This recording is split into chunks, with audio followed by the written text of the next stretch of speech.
This is Getting Past the Subtitles. I am Sean Peel, This is DK Lee. and welcome to the first week of our brand new time travel series. What kind of witty name would you come up with this time, Lee? It shouldn't be too hard compared to Thailand, right? It's just time travel series. Just time. Boring.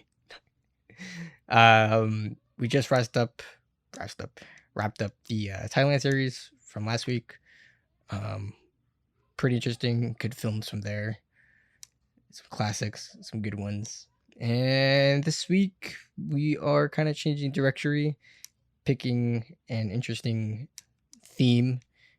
I enjoy time travel movies. They're always kind of fun to watch, and they're always like, it's like a playground, like a sandbox theme, you know? Like you can always, there's always room to play around there. But for some reason, like the movies that come out are generally the same, unfortunately. Yeah, And it's always very like similar. either groundhog, like it's either always like a Groundhog Day kind of thing, or like somewhere in like revolving in a mystery setting, you know, Or like a romance. or like a romance. It's funny that like it's a sandbox, but I don't know if enough people take risks with it. You know what I mean? Like there's been, I mean, even like in the American market, right? There's been like already, even like 2020, there was a lot. Like I remember watching Palm Springs. I don't know if you've seen that one, which is on, it's like an indie movie. I think this is on Amazon, which wasn't bad, but it was like a Groundhog Day kind of theme. And then there's like another action one that like flopped, which I forgot the name of, which is basically like a John Wick spin on a Groundhog Day theme. Well, basically, yeah, there's like a lot, but I wish people would do more. But for this movie, we're starting off with 2010's The Girl Who Leapt Through Time, or I guess that is Time Traveler, The Girl Who Leapt Through Time. This is directed by Masaki Tanaguchi. As I said before, released in 2010. It is based, okay, the root base is actually on a novel that came out in like, I think it was serialized in 1965 through 66, written by Masaki Taniguchi. Oh, they're both Taniguchis, huh? But this movie is, so the original novel has been adapted like 11 times in different medias, and this movie is actually the second live action adaptation of the novel. The first one was in 1983, called like The Girl Who Conquered Time or something like that. And this movie is actually, I think, a sequel to that movie. So this is like an adaptation of an adaptation in a strange way. And so basically, like the one in 1983 is actually about like the basically Akari's mother, and then Ken, whatever his name is, the time traveler guy. It's actually like the pre-story of that when they were in high school. And then this movie basically takes place with her name is Kazaku, right? Or forgot. Yeah, Kazuko. Is it Kazuko's daughter Akari? So when I read that, I was like, maybe that could explain some of like some incoherencies that we talked about in this movie. We just have to watch the first one in 1983. Yeah, but I don't think they kind of market it like that. Yeah, no, it's definitely not like straight pick off from it, but it's like an indirect kind of sequel. You know what I mean? No Like, one they goes into this movie thinking, "Oh, I have to watch the other one before I watch this one." From 1983. Yeah, exactly. It's like 3 decades prior. But yeah, so I mean, the novel's been, I think the most well known of time, The Girl Who Leapt Through Time, is the anime from 2006. And funny enough, the main actress, Rika Naka, or Risa Naka, actually voiced the protagonist in the anime, and then comes back in 2010 and then plays the protagonist in the live Wow. action. So that's pretty cool. And on top of that, her co-star Akiyoshi Nakao, who plays Ryota, they're actually married in real life. What the? Yeah, they've been married since 2013. They have a kid and all. It's pretty wild. Nice. So I guess that answers your question, Lee. It was a romance, as we talked off on air before. um. So yeah. So this movie is pretty much about this teenage girl who just turns 18 years old. Her name is Akari Yoshiyama, and I guess she like gets into like a pharmaceutical class in her school or something. Like it kind of opens up with this celebration of getting into a particular class, and her mom is a pharmaceutical researcher, and so I guess it kind of like joins her class or something like that. Or basically, I guess the daughter wants to follow in the footsteps of her mother. So she does it, and they kind of celebrate. And basically, the mother, like I said, is a researcher, and on the side, she's trying to formulate a particular liquid that will time travel like people and like objects. And on like some particular day, the mom gets injured in a car accident, as all Japanese people do in movies, and kind of like on her quote unquote deathbed, but she never dies. It's like she's in a coma. She basically instructs Akari to like take the liquid and then travel back in time to 1972 and to pass on a message to some guy named Kazuo uh, Fukumachi, which is like her old classmate in high school, essentially. And so Akari basically follows her instruction and drinks the liquid, but she ends up actually time traveling, but into the wrong date. She mixes up the date and goes 2 years later in 1974 instead of 72. And she even ends up in like the wrong science class or science laboratory. She ends up like falling on this guy in some university in Tokyo. And that guy's name is Ryota.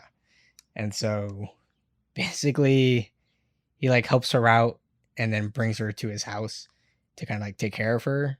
And then they kind of befriend each other, and he accompanies her trying to like track down this Kazuo guy.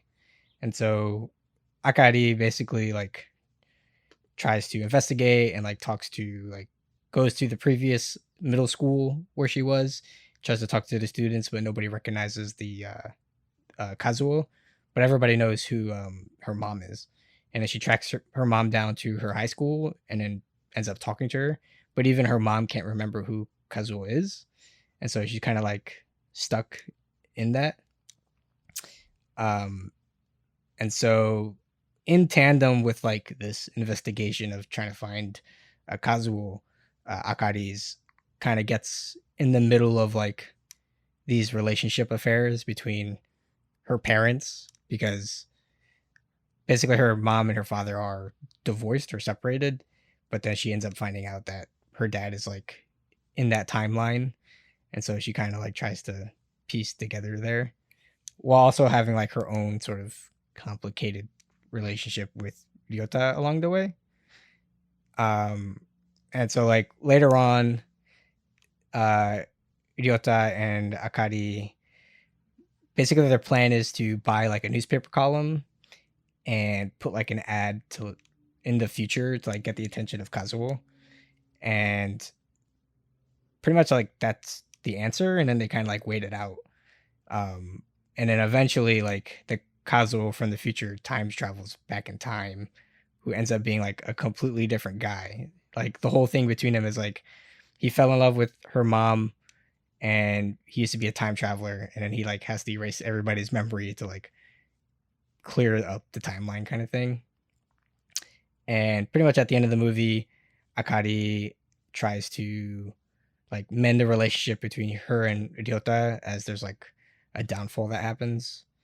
But then it turns out like the twist is that Ryota actually dies in 1974 due to like this tragic accident that happens when he's trying to go back home to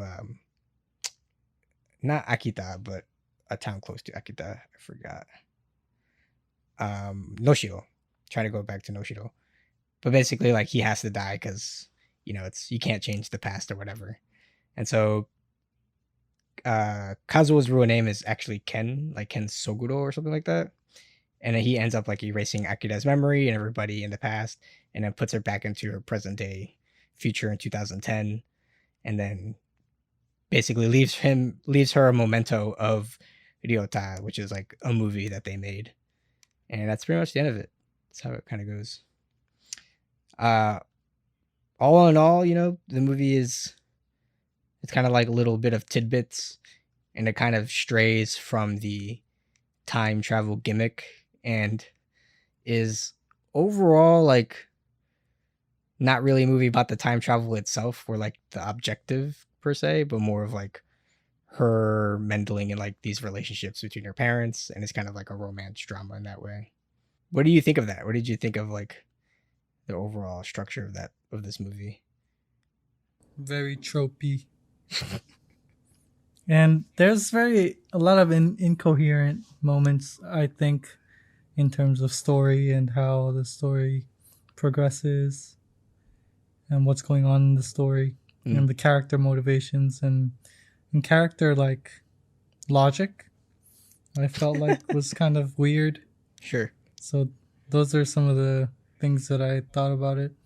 Overall, I think the most interesting parts of the movie was the relationship between Gotetsu, yeah.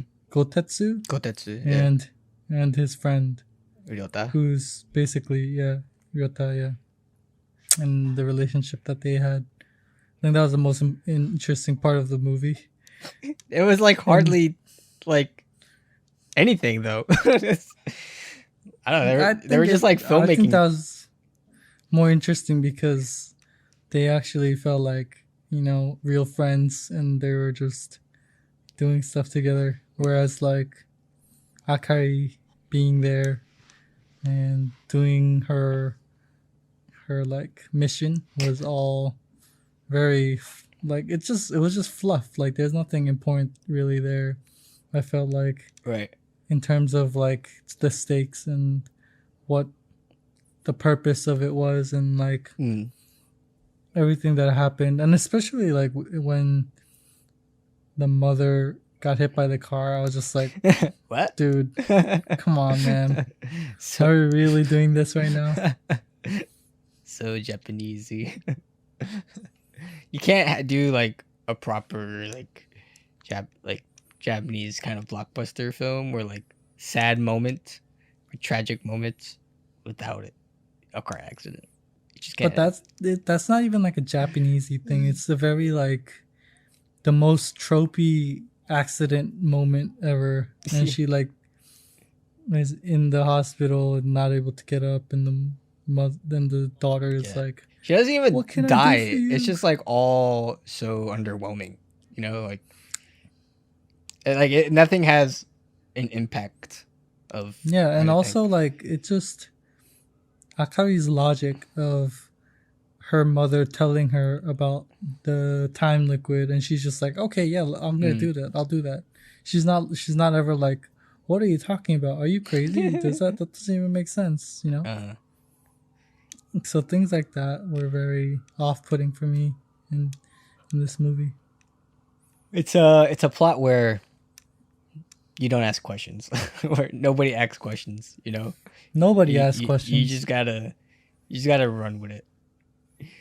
I mean, it's funny that this is like a time travel film that never like questions time paradoxes. You know what I mean? Like it's just a factor there. Like she goes back in time. Like the only way that it does something like that is when Ken shows up.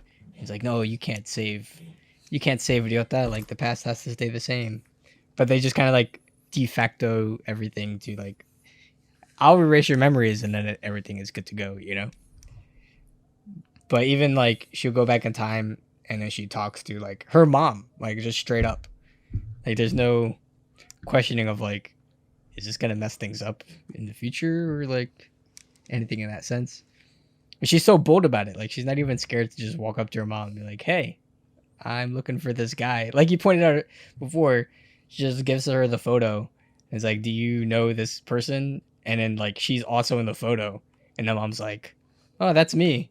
Nah, I don't know that guy. Like even Yeah, like the mom in the past is just like it's not like super confused as one should be. You know? exactly.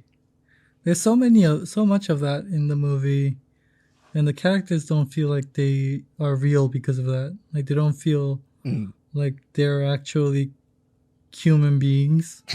They feel like they're characters made for a movie. right. And when that happens, it really kind of takes you out of the movie, you know? Yeah. It's like, think it feels like forced in the way that you just have to keep like the plot moving, or like you have to keep hitting from one beat to the next. Like the movie never like has a sitting moment with the characters, to flesh things out. Yeah, But then like vice versa, like the movie itself in a way is that, because like there's no like action or like the whole like actual purpose of the story. Like what you mostly see is like Akira and Ryota, and then Akira like getting involved in like Ryota's life as like, I want to be a filmmaker, and then like, oh, those are my parents' relationship. I wonder if I can mend it like now in the past, that kind of thing. But like I think it's the end result of everything like never amounts to anything, right? Like she tries to mend her parents' relationship in the past in a way, but it still ends up being the same. Where he's like, yeah, I'm still gonna go to the U.S. and study photography, and mom's like, yeah, I'm still gonna let him do that. And then even with her and Ryota, like he still dies on the bus, and none of them like their relationship is still oddly complex. You know what I mean? Like nothing ever like is changed. there's two main, I think, problems with this movie. The first problem is that the logic of time travel in this movie is never explained, Right. and it's never like it's okay. Sometimes it's okay if they don't explain it, but in this movie, they gave us a reason why we should try to understand how the time travel works, Right. which is Kazuo comes back and Yeah. he's like, "You can't change the past," Yeah. right? He actively stops Akari from trying to stop her from changing the past, Mm-hmm. and if he's trying to stop her, there must be a reason why, right? Like, but that's never explained. You never understand why he's actually trying to make her stop. Right. Like, there's nothing there that's like allowing the viewer to resonate and like appreciate what's happening there. Mm. It's just like he just tells her to stop because it's gonna be different. But why is that bad? You know what I mean? Like, there's Uh-huh. nothing explained there. And number two is that the characters never really have an arc, like Right. throughout the story. Like Akari, there's nothing that she really changed about Akari. Like she doesn't have this like crazy growth, or she doesn't have some kind of like change Mm. in terms of how she approaches life. Like the only thing that kind of happened is she had this little moment of romance, and that didn't happen, and everything turned back to normal, and she goes back to the present, and she's with the mom, and there's nothing really that changed there either. You know what I Mm. mean? Yeah. Within their relationship, it's still the same. There was nothing bad or good that really happened there, Mm. aside from maybe her waking up, her mother waking up, and that's it. Right. Like finally getting better. So like, Yeah. so like, there's no feeling of satisfaction from the beginning and to the end, Mm. where we kind of expect there to be some kind of, revelation or change within the character, Yeah. especially within like a time travel story. Yeah. I mean, like to play like what ifs, or to like rewriting the story, I could understand doing a story that's like, you know, you go back in time, like this girl goes back in time for whatever reason, and then like the main plot of like sending the message to the guy in the future is basically like a MacGuffin, just chasing it, but there's no real impact behind it. And like the meat of it is like the relationships that she makes with Ryota, like in the past, and kind of like you get invested into this relationship and into like this world of the 70s, and then by the end of the movie, it's all kind of like robbed from her, right? And like I feel Yeah. like you're supposed to feel like, oh man, it was robbed from her. Like it meant so much to the character, and it's therefore it's supposed to mean so much to us that by the Mm-hmm. end, it's like you hit the reset button because she forgets everything. Like I can understand like the purpose of that, of like getting those feelings of like so much investment into the 70s, and then when she's like memories erased and you go back to the present, everything is robbed. Like the revelation of like the feeling is like tragedy in a way. But here it's like Mm-hmm. we don't care about anything that happened in the 70s, like what we got and saw. It's like I wasn't really invested in like anything that happened in the middle Yeah, of the even like story. the romance between Rota and Akari, Yeah. right? It didn't really feel like a romance, and so while you're watching it, you're never like invested in their relationship in the Mm. way that you kind of normally might do when maybe like you're watching like Eternal Sunshine of the Spotless Mind, or like watching About Time. Like there's romances there that feel so much more like visceral. Right, right. Whereas in this movie, the romance between Rota and Akari really isn't like a romance. It's very like Yeah, half-assed. it like I get what they were I get that it was like, yeah, tread lightly territory, you know? Mm-hmm. And the fact that well she's 18 from the future, and then he's like sure he's probably like 20 in the 70s, but if you Yeah, go forward in time he's like what in his 50s, right? So it's like right. taboo in this age gap, you know, but they still have like these feelings that are kind of blooming. So the film kind of like treads lightly on that, where it's like yeah we could be a romance, but in reality it would just be really taboo. And so it keeps going back and forth between like eh, eh. Don't make a movie about your dad's friend, then, man.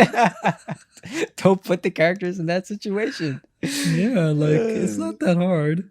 Yeah, I mean, like in my opinion, like that's where it went wrong when it started suggesting that there was a romance between them. Like if you just kept it pure Mm, friendship, probably would have been better to a I degree, agree. you know. But you had to throw these like go ahead and make it awkward situations. I mean, pretty much the scene where it happens is when like the night scene when they're under the kotatsu, and then basically Akari brings it up and it's like, "Why'd you take me in?" And after that scene, it's like, "Oh, you just made it awkward. Why'd you have to do that?" That, and also the lab scene at the end Yeah, at the end. when she's like, "Don't go," and he's like, "What do you Dooley. mean?" We're just friends. And he kisses her on the Yeah, forehead, and it's like, it's the closest you can get. basically. um, any particular liking moments in the movie, though? I like the movie inside the movie. I like the little stop motion thing that they did, and the futuristic thing, Mm, and I like the little cameo of Akari at the end, right. walking in the cherry blossoms. Like that movie was good. That movie was good. I don't know about this movie, but Uh, that movie, Planet of Light. That's the movie we should have watched. oof, big oof. No, I agree. I think all those moments were pretty good too. Hmm. All those like idiota scenes, you can call them, I guess, like his life trying to be a Yeah. filmmaker. And then Maybe it's kind of because we resonate with that a little bit. yeah, I mean, obviously. And it's funny, like, I was watching this and it's been a while since I watched it the first time. So I kind of like forgot about a lot of things. And like watching this, because like in the beginning, it's like hinting towards, I mean, obviously, you know that Akari's father is like a filmmaker. He's like, oh yeah, I still talk to your dad. And he's like shooting back in Japan. So when you meet Ryota, like you kind of gravitate towards like, oh, maybe that's her father. But then, Hmm. like the whole like awkward romance stuff happens, and then it gets revealed that Gotatsu, who's like basically the DP, is her father. And you're like, oh, okay. You know what was really weird? What was really weird was that the bath scene when when they first meet Kotetsu. Yeah. and he's just bathing in the You just bath, and she just comes in, you're just super chill and about he's it. like naked and super chill about it. I'm like, what the heck? I mean, what's weird that and just like even just the whole past romance between her parents. Like Kotatsu is like 23. The guy looks like 25 years old there. He looks Meanwhile, hella old. meanwhile, her mom at that age is still like It's like, just getting into high school, like yeah, like literally high a school. freshman. And so that's why it like made no sense in that sense where she's I like just feel like this movie has some issues with that. Like, you know? and then like in the end he brings the projector and he's like, "Oh yeah, how you doing?" Just kind of like Exactly. Like, scumbag even with dad. the relationship with the father, like, there's nothing there that really changed, right? Or, Right. like, there's no real discovery there You in would terms of Akari. you would think Mm. that there would be more like Akari would like there would be more investment or more time spent in that like world, you know? Like more of Yeah. like Akari trying to get to know Gotetsu or trying to like mingle Get to know the in their father. affairs. Because even before that, she expresses like wanting to know who her Interest in dad. the father. Exactly. But then when she finally like meets him in the 70s, it's like it doesn't really even matter. Yeah, it's not even, like, part of the story. Yeah. It's just like, do you have to go to the US? No? Okay. And she just kind of like lets it go. It's like, Yeah, like, those are the kind of things that I feel like the movie kind of dropped the ball on, you know? mm, Like, it would have been interesting to explore the father and the history between the mother, or like the relationship between Akari and the father, and how she understands the father better in the past, and when she comes back to the future, she's able to mend relationships or like have a better understanding of the father or something like that. right, right. None of that happens. She just meets the father. He just gives the projector. They just bounce. They That's just it. Like, bounce. it's just Yeah. like, It's just, what is the story there? You know what I mean? yeah. It's more concerned with like just this random student like Ryota. Like he really has no like prior significance in her life besides like when she gets there. He's just kind of like a hook to Also, like, oh, I know your dad by the way, and then like, oh, he's also connected to who your mom is. Like, you know what I mean?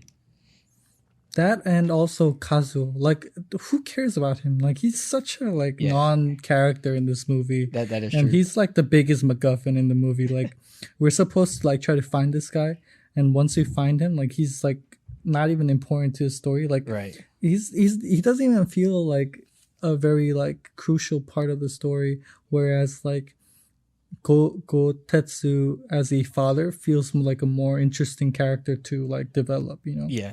But then they decide to like bring this guy, some weird random dude. He's not even the younger version. He's like the older version. So you're just Right. even more confused, and you're just like, okay, like they're talking about the time travel part, and they're trying to like push it into the story, jab it into the story somehow, Yeah. and make it relevant. Where when like it really doesn't have much like foothold in the film. Well, it's kind of like they forced it in because it's like, oh, hey, don't forget about like the whole reason why she's like traveled back into time, you know? Because like once, like in the beginning, she's looking for this guy Kazuo Fukumachi, and then like by the middle of the movie, like she stops caring. Like we just stop looking for him altogether, you know? We're just completely in the world of like Ryota and her dad and whatever. And then just like randomly, uh, Kazuo comes back as like from the future, you know, and then they're like dumping all this random exposition on you, like, oh yeah, Yeah. I'm actually from the future, and then like I had a romance with your mom, and then like I left, and now I'm back because you're causing problems in the past. Basically. Yeah, like that's the thing. Like, I think the premise of the film is just bad. You know, like they just went with a bad premise. Like her having to go back in time to try to find this guy who like to the mother is like a romance with the mother, but we don't care about that. Like, Yeah, not at all. we're not even following. We're not even following the mother that in the movie. Like we're following Akari. So like, that has no relevance to the story because it's literally like what, like 3 minutes of the movie when we talk to the mother in the past, and Right. then get the Kazuo stuff. So it's like irrelevant to the investment as an audience to the characters. Mm, So it just feels bad, you know? yeah. And that in that sense, that's why it's like if you watch the 1983 movie, which kind of like fills in those gaps, it's like, oh, it kind of probably make a little sense as to why. But in this movie as like a standalone, which feels like it's supposed to be a standalone as well. It's a It just 1983 movie you're referencing, dude. yeah, Like, and it's like I don't think that's the how they meant the movie to be watched, you know? yeah. Oh, Unless they specifically were like, this is a sequel right. to that movie. I mean, I don't know anything as like as far as the marketing for this film in 2010 was. So who knows?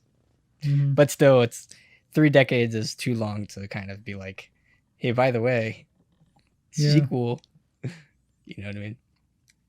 Like, yeah, sure, it's a nice little Easter egg, but it's not something that really helps the story in any way. Right.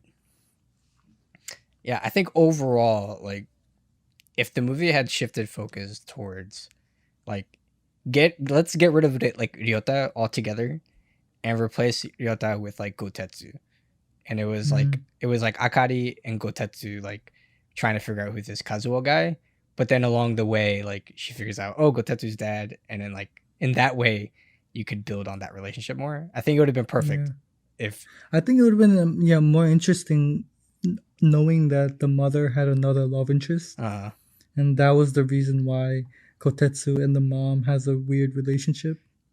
Oh, because it never really specifies when they're talking on the boat in the beginning.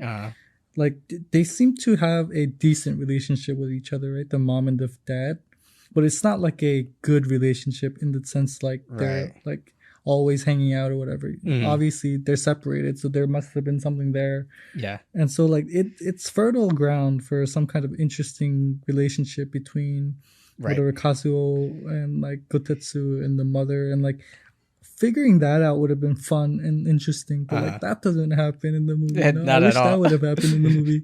That would have been fun. That would have been interesting, but you know, like the direction they went in this movie was completely different. So it's like it kind of pulled me for a loop, you know, as I was watching it. Right. Yeah, like as we're talking about, I'm like noticing like it's really just all these subplots, and like not focusing on one seems like its biggest downfall. Really. Yeah. You know what I mean? It never fleshes out anything. Exactly. And you're trying to do too much here. You're trying to do too much here. But I mean, like in other terms of like the tone is fine. Like I think I enjoyed the tone. I enjoyed of like just like the feel of the movie overall.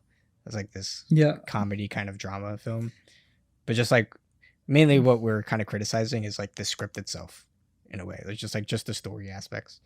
But overall, I think there is one more thing that I do have to criticize. Did it age well? You know what it is. Did it age well? You know what it is. Did this? You know what I'm talking about. Did the CGI age well? Oh my goodness! Please don't ever do that. It's so unnecessary. They could have found a way to be more nuanced and elegant with time travel. Yeah, I think, you know. And it was like, especially on it's a live the only action sequence of its kind in the movie. Like, it's the only time that it happens. Like, it's jarring, you know. Yeah. It's like out of like left field, and it's jarring, and it doesn't look good, especially as it ages. Mm-hmm. There were definitely much better options to go instead of doing this whole like CGI chase sequence. Yeah, like watch other time travel movies. There are so many like more elegant ways that people have done time travel, you know. Just use a cut. Just or completely goofy ways, but it's still better. Just use a cut. Just use a cut. Like The Secret was bad, but this is worse in terms of like traveling time. The Secret is like miles better than this. Yeah, like it's miles better, but I still didn't like the way that they did it with the building like the piano, crashing. Like stuff, but still, the piano part was fine, but the building crashing CGI and all of that was kind of like oh, in the end, like the I mean, because in the beginning they never really show the time travel part. It's just infer. You just infer it, you know. Yeah, it's just there. It's only at the end when they actually show that like moment. should have just inferred it more. Probably would've Yeah. worked better. What other points was I gonna make? I mean, yeah. What did you think of like the transitions and like the editing? They were like so amateur, like Premiere Pro ish. Like the swipe. There's like a few times where like you know like the screen flip Mm-hmm. one, like that happens. Yeah, I I was mean, like, like it really depends on the movie, I think, and the kind of tone that they're going for. I didn't mind it too much, but it feels aged. yeah, It just feels like so, I mean, sometimes yeah, it can be jarring because especially when you watch like a lot of movies where it's a lot more subtle in their editing, you know, and then you watch something like this and it's very jarring. But I felt that way when I watched what is it, the DMZ movie. DMZ. What's remember No. the Korean one? Oh, I'm running a blank on the name of the movie. Oh, the military one? That was like the mystery? Mm-hmm. Oh. Yeah. What's the name of it? Oh yeah. Anyways, there was a wipe there too. That was very like blatant and kind of jarring, but it still worked for the movie, you know. Yeah. I mean, it probably worked better there than here, but yeah. What do you think of like the quote unquote like twist of the movie? I think probably the most quote unquote plot twist was that Ryota was supposed to get on the bus, right? And then that bus was the one that crashes and kills everybody when it falls off the cliff. It wasn't really a twist for me because I knew like a mile away. Like, oh no! As soon as they talked about the bus in the very beginning of the movie, I was like, yeah, this is gonna come back.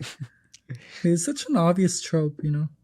So cliche. Just like plant the seed a little here, and then here's the payoff way by the end. It feels very cheap, you know, because like yeah. It doesn't feel like they really put in the effort to kind of make it worth it.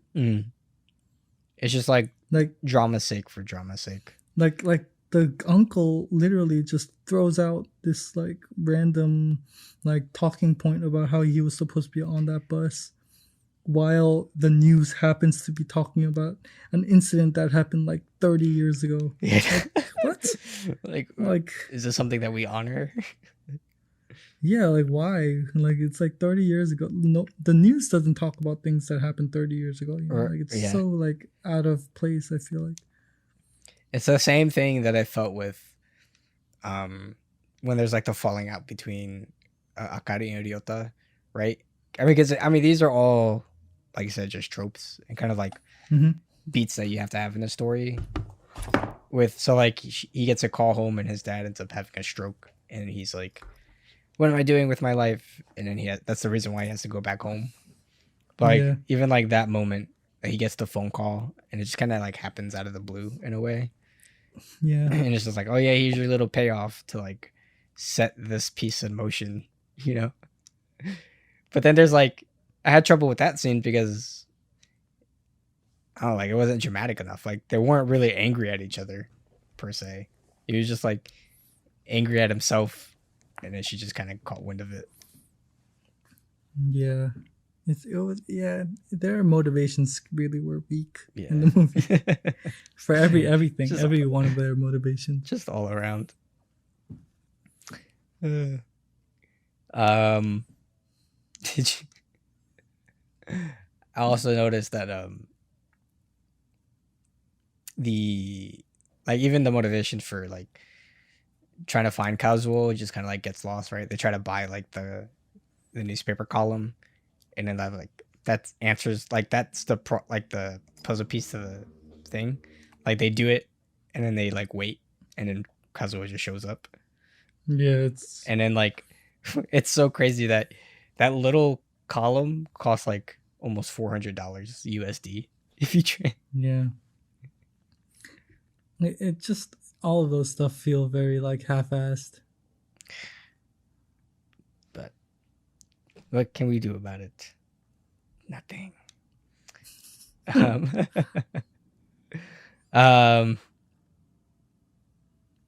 Anything else? Most hated scene? Oh, yeah, CGI.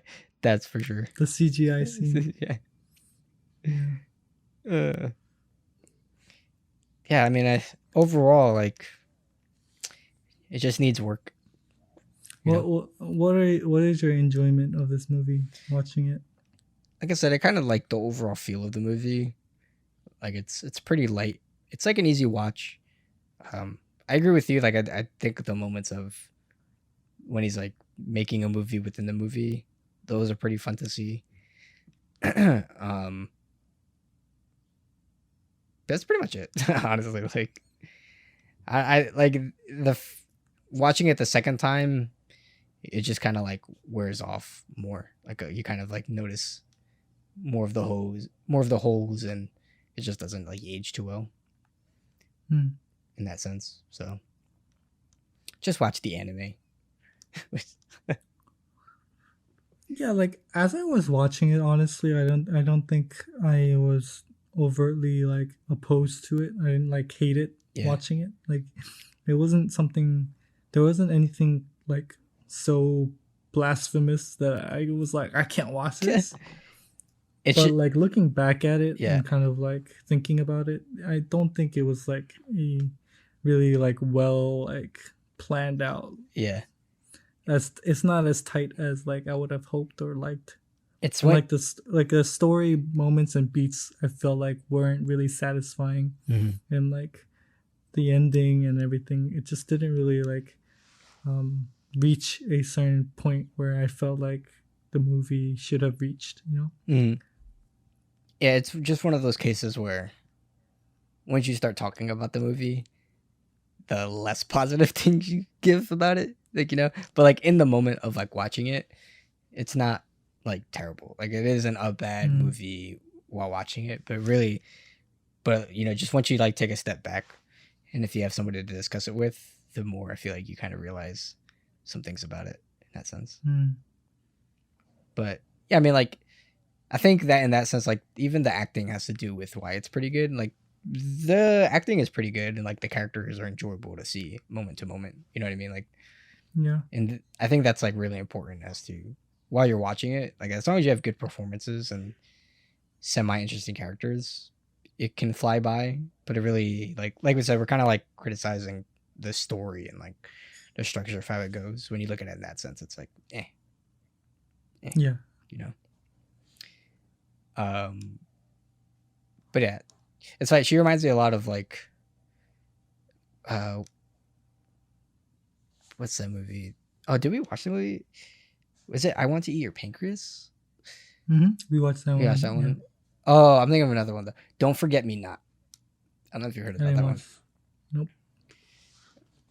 Which is like, it's another Japanese film, but basically it's like this guy. I don't know if he has a crush on her, or if like, well, I think like it ends up being like vice versa. Like she also likes him, but like nobody remembers who this girl is, but only he does. And then like inevitably, she's like, "Don't forget about me." I don't know, some weird like plot device in that sense. But like her character reminds me a lot of Akari. Like even the actors themselves kind of share some physical appearances. But they're always like that like giddy girl kind of character, you know, that quirky feel to them. It's a fun character. Yeah. Overall, it's okay. Is that something that you would recommend? If you're really bored and then there's nothing else to watch, sure. But like as a story, like if you're interested in like watching a good story, I don't think so. Maybe like you can put this on the background while you're doing something. Ooh, burn. That's kind of rough. I'm sorry. Ooh, burn. It's kitchen movie. It's cooking movie. Yeah, you can, while you're cooking, you know, you can leave it on. Dang. If you understand English. Dang. I mean, if you understand Japanese. It's a soft recommendation. It's a soft recommendation. Yeah, I mean, it's okay. I mean, I would just say watch the anime instead. Which is... Yeah, probably that's the call, probably. Which I think is like pretty different. Like it's not like a one-to-one thing. Like even the character is different. Like it doesn't follow like Akari. It follows the mom's niece, not even the daughter. What the heck? Yeah. And it's different in that sense. And I think that one is more of a Groundhog Day, like time loop kind of thing. So, but it's refreshing in that way, I guess. Hey listeners, if you've tuned into more than one episode, you probably know that me and Lee are quite passionate about Asian movies. We actually got to start because we think that movies are meant to be discussed, and there are so many Asian movies out there to be discussed and to be discovered. Honestly, that goes for just about any international film, if you ask me. I've actually had an interest in podcasting before we launched one and decided to share our discussions and just launch a podcast of our own. Producing this show couldn't have been easier with Anchor. It's a true one-stop shop for literally everything podcasting. Even if you don't have the tech, Anchor is equipped with in-app recording, a music library, editing some segments, cover art. There's just so much flexibility to do. Even better, they help you distribute your podcast to popular platforms, which is why you guys can listen to us via Apple Podcasts, Google Podcasts, Spotify, and wherever else you guys are listening. To ice the cake, they even help you monetize your podcast by matching you up with sponsors. You gotta trust me, they literally take care of just about everything. So if you're on the fence, just jump. There's no excuse. Go to anchor.fm or download their app. It's all free to get started today. Moving on. What's next? Next is Heaven Soldier. Heaven Soldier. I actually have not watched this movie, so we are both going in blind. Dun, dun, So dun. it might be not that great, but Dun, dun.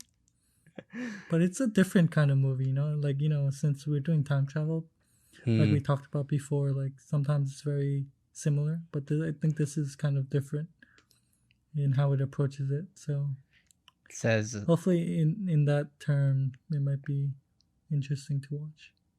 action. It's a period action comedy. Exactly. Huh. Those are words that you don't see together often. Period action comedy. You know what? Travel. Time travel. As like overhead. I'm looking at the posters, and there's literally a guy Three with a dudes, bow and right? arrow. Yep. Another guy with like a machine gun, and then another guy with like a pistol. But like one is from That's what I'm saying. like 3 completely different eras. Okay. When I think of that term, I think of like the good, bad, and the ugly. and the weird. Oh yeah. When those characters are so diverse, they feel like they come in different time periods. Yeah. But yeah, I think this will be fun. If anything, it'll be different. So for better or worse, at least a difference. Yeah. So Heaven's Soldier. I can't really tell you where to see it right now, but I'm sure you will find it. It's on Amazon. Oh, you have to buy the DVD. You have to buy the DVD though. Just kidding. I lied. Do as you will. We will see you there. Peace.